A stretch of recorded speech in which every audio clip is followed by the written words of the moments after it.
I paint my own baits. I know we did a video on it last year. I don't sell them. Don't ask me to do it. I'm not going to do it. I do it in the off season, in between sport shows.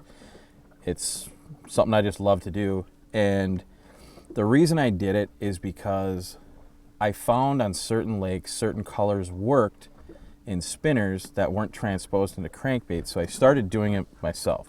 One simple one here, a simple black crankbait with some glitter on the top.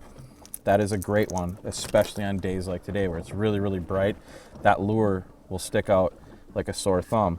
The other one is there's a lot of colors as you are going through changing light conditions. Let's say cloud, sun, cloud, sun, cloud, sun. Then I'll throw on something like that with a real bright pink back.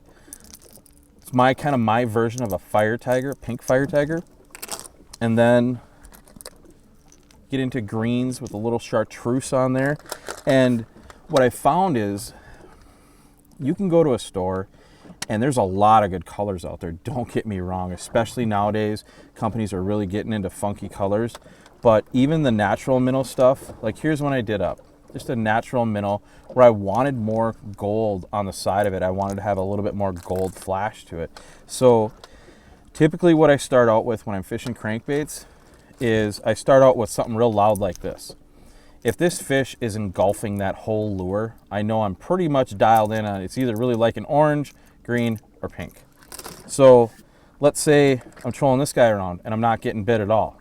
Well then, you change out to something. You're not going to go throw a straight green lure.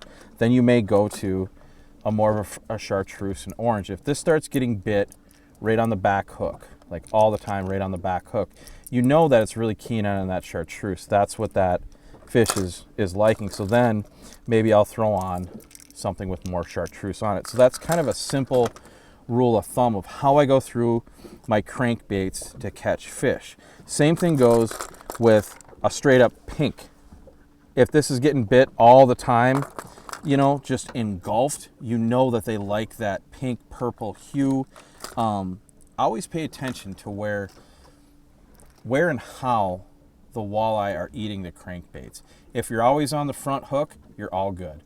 If you're always on the back hook, take a look at your crankbait color and try to figure out which color the walleyes are keying in on and change up your baits accordingly.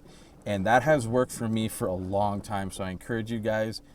I know crankbaits can be somewhat of an addiction, but let me tell you, once you get really, really fluent in crankbait color and when to use them, it's a lot of fun, and in the end result is more fish.